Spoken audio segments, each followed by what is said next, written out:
皆さんこんにちは。リコム公式チャンネルです。本日は肥満の原因と対策、キトグルカン、キノコキトサンについてお話ししたいと思います。日本人の肥満者の割合は男性で 32.2%、女性で 21.9% に達しているというデータがあります。肥満とは体の中に脂肪が過剰に蓄積されて過体重になっている状態です。なぜ肥満になるかというと、摂取エネルギーが過剰である、運動不足なので消費エネルギーが少ないことによります。この摂取エネルギーと消費エネルギーの差の余分なエネルギーは中性脂肪として主に内臓に蓄えられます。これが内臓脂肪と言われるもので、過剰に蓄積されると糖尿病、高脂血症、動脈硬化症の原因となっていることが知られています。では、この厄介な内臓脂肪を減少させるためにはどうしたらよいのでしょうか。その答えの一つが、エノキタケから抽出されたキトグルカンです。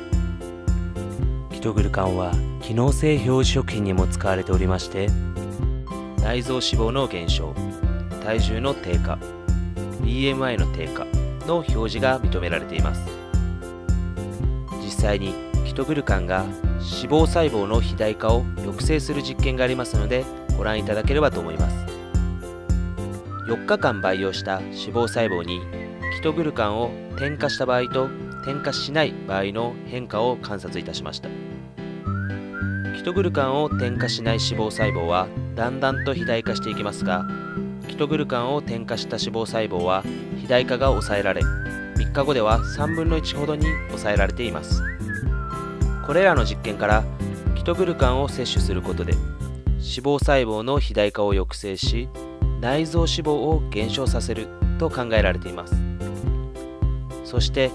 内臓脂肪量が減った分だけ体重も BMI も低下するわけです。本日のまとめです。内臓脂肪は余分な摂取エネルギーで増える。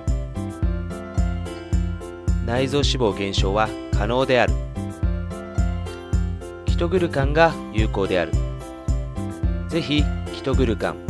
キノコキトサンをショッピングモールで確認してみてください。ご視聴ありがとうございました。